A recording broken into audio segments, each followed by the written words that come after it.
dia, turma! Hoje iremos fazer um resumão sobre o modernismo, um tema tão recorrente no Enem e vestibulares. Vamos lá! Entendemos o modernismo como um movimento literário e artístico que teve início no século XX, em um contexto de tensão política entre as grandes potências europeias. Nesse sentido, ocorreram também descobertas e inovações técnico-científicas que passaram a caracterizar a vida moderna. Na Europa, a expansão imperialista iniciada no século XIX, marcada pela exploração de países subdesenvolvidos e pela disputa entre as grandes potências, levou à corrida armamentista e à Primeira Guerra Mundial, 1914-1918. Após esse conflito, os movimentos nacionalistas intensificaram-se, levando ao fortalecimento do nazismo e do fascismo, o que culminou na Segunda Guerra Mundial, 1939 a 1945. No campo científico, Albert Einstein divulgou a sua teoria da relatividade em 1905, enquanto Sigmund Freud colocava o inconsciente em discussão e construía as bases da psicanálise. Além disso, as inovações tecnológicas passavam a fazer parte da vida das pessoas. As máquinas tornavam-se símbolos da vida moderna. Em Portugal, com a proclamação da República Portuguesa, surgiam dois partidos políticos, os situacionistas e os inconformados. Esses dois partidos pensavam de formas opostas e, por conta disso, cada um se expressava de um jeito diferente. Nesse contexto, os artistas sentiram-se inspirados a criar uma nova arte, radical e crítica da tradição acadêmica. Assim surgiram os movimentos da vanguarda na Europa. No Brasil, São Paulo torna-se o centro econômico e cultural do país. O domínio da nobreza fundiária oligárquica, proveniente da lavoura cafeeira e da pecuária, expressava-se por meio da política do café com leite, que só seria superada por volta de 1930, era Vargas, com a desvalorização internacional do preço do café, 1928, e a quebra da Bolsa de Nova York, 1929. Por outro lado, o descontentamento de camadas sociais marginalizadas do poder, operários, burocratas, comerciantes, pequenos proprietários, a burguesia industrial incipiente, profissionais liberais, exército, faziam-se notar por meio de greves, como a Greve Geral de 1917, que indicavam o crescimento de organizações sindicalistas e de tensões que viriam a se expressar em movimentos revolucionários como o tenecismo, 1922 a 1924, e a Coluna Prestes, 1925. O sistema literário foi afetado pela instabilidade política, pelas medidas antidemocráticas e repressoras, mas também se beneficiou da atmosfera de intenso debate sobre a realidade brasileira. Alguns jovens artistas brasileiros que haviam viajado para a Europa para estudar retornam para o Brasil cheios de novas ideias e percebem que a arte literária continua presa à estética do século XIX, ao parnasianismo. A partir daí surge esse movimento antiacadêmico e nacionalista, que é dividido em três fases distintas e teve como marco a Semana de Arte Moderna, em 1922, ano do centenário da independência e da criação do Partido Comunista Brasileiro. Então, o modernismo artístico literário brasileiro surge em um dos momentos históricos mais controvertidos e mais ricos do país e conta com autores como Oswald de Andrade, Carlos Drummond de Andrade, Graciliano Ramos, Ferreira Goulart, Clarice Lispector, dentre outros. A primeira fase do modernismo, compreendida entre 1922 e 1930, também conhecida como fase heróica, por ter sido a mais radical e fortemente oposta a tudo que foi anterior, uma fase marcada por irreverência e escândalos. O exacerbado nacionalismo, a procura de uma linguagem nacional, a reescritura de muitos textos do passado na forma de paródia, a valorização de elementos autenticamente brasileiros foram características marcantes dessa primeira fase. Essa primeira fase trouxe à literatura brasileira A ideia de que a liberdade formal que defendia deveria levar a uma concepção crítica da realidade do país. A linguagem seria parte integrante e ativa dessa realidade, e não um mero ornamento. A descontração foi uma grande marca, muita ironia, sarcasmo, irreverência, caracterizam os poemas piadas que satirizam costumes passadistas e velhas escolas literárias. A subversão das regras gramaticais também foi marcante. No período de combate ao academismo, um dos recursos utilizados inicialmente foi a paródia. Apresentava-se uma visão cômico-satírica de obras do passado tidas como sérias. O poema Canção do Exílio, de Gonçalves Dias, por exemplo, foi parodiado por Oswald de Andrade, Cassiano Ricardo, Carlos Drummond de Andrade e Murilo Mendes. A paródia serviu de base para a criatividade linguística dessa primeira fase. Foi recurso para os escritores incorporarem criticamente o passado e dar início ao processo artístico modernista. Na poesia, a aproximação da fala popular foi possível pela utilização do verso livre. Poetas importantes como Manuel Bandeira e Carlos Drummond de Andrade trouxeram a linguagem comum ou coloquial das cidades. Alguns poetas dessa primeira fase: Oswald de Andrade, Mário de Andrade, Manuel Bandeira, Alcântara Machado. Apresenta aqui 2 poemas de Oswald de Andrade, onde demonstra algumas características dessa primeira fase modernista.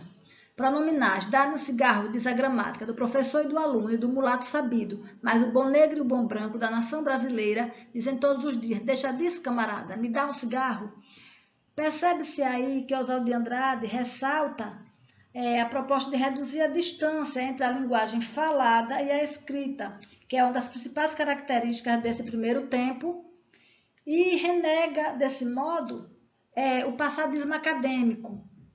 No primeiro verso, onde lê-se, dê-me um cigarro, aí vem exemplificando as diferenças existentes entre a gramática normativa, tá? Ou seja, a linguagem culta, e no último verso, me dá um cigarro, que é o quê? A linguagem coloquial, aquela que é geralmente falada pela maioria das pessoas.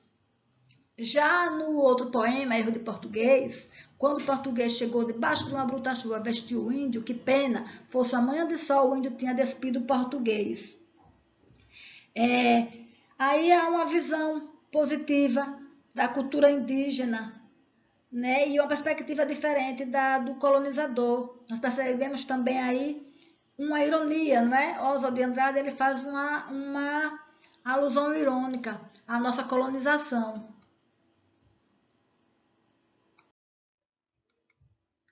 A segunda fase do modernismo, também conhecida como fase da consolidação, é uma fase mais amena, marcada pela preocupação social e política e pelo regionalismo, destacado principalmente na prosa da região Nordeste. A poesia dos anos 30 voltou-se muito mais para um mundo transformado e desconcertante que precisava ser compreendido. Os poetas da geração de 30 tiveram grande preocupação social. A necessidade de compreender o mundo transformado pela guerra e pelas crises sucessivas fez com que procurassem interpretar a realidade, tentando entender o dinamismo das relações do homem com o universo que habita. Assim, por exemplo, as poesias de Drummond, Murilo Mendes, Jorge de Lima analisam o destino do ser humano como um todo. Essa visão abrangente do homem também aparece em Cecília Meirelles e Vinícius de Moraes. A poesia dos anos 30 não desprezou as conquistas formais da geração anterior, incorporou o verso livre, a liberdade de pontuação, a superação da linguagem linear, coexistem com poemas quase prosaicos, outros de forma fixa ou então com rimas. A liberdade formal também admite a opção. Se o poeta quiser, ele pode até ser formal. Ao lado da poesia social, que marcou a produção dos anos 30, é possível encontrar também uma poesia intimista, voltada para a espiritualidade, ou então para a reflexão amorosa, como é o caso de Vinícius de Moraes e Cecília Meirelles. Destacamos aqui alguns autores dessa segunda fase: Carlos Drummond de Andrade, Cecília Meirelles, Vinícius de Moraes, Jorge Amado e Graciliano Ramos.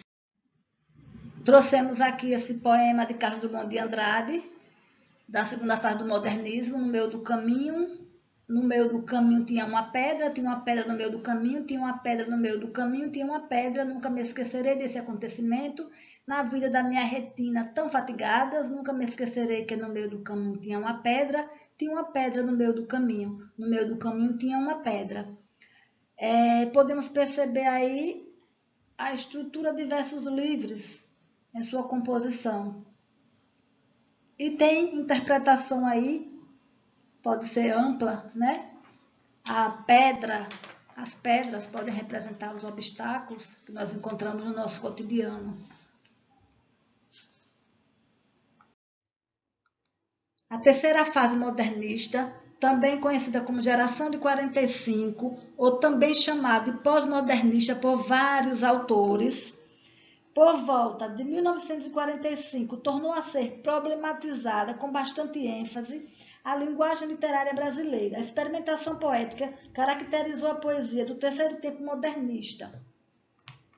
Os poetas de 45 entenderam que as conquistas dos modernistas de 22 deveriam ser abandonadas. Partiram, portanto, para a reabilitação de regras mais rígidas para a composição do verso. Desejou-se a perfeição da norma. Nesse sentido, a obra de João Cabral de Melo Neto foi exemplar por seguir uma linha construtivista que se pautou pela simetria dos versos e do poema.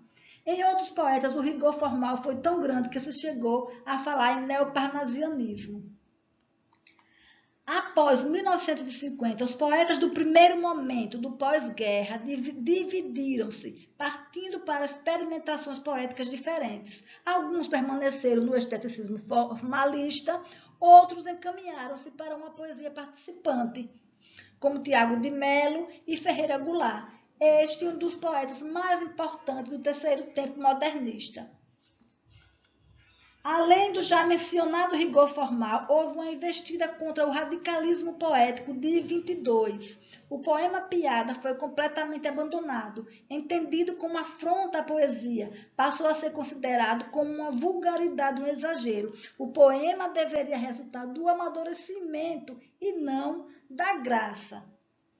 Alguns poetas da geração de 45 voltaram-se para os temas sociais, com grande ênfase, chamando a atenção para o homem diminuído na sua condição oprimida. Este é o caso, por exemplo, de João Cabral de Melo Neto, que desenvolve uma poesia socializante, embora simétrica e formal. O mesmo ocorre com Ferreira Goulart, cuja participação social é marcante. Destacamos aqui alguns autores da terceira fase: João Cabral de Melo Neto, Ferreira Goulart, Guimarães Rosa e Clarice Lispector.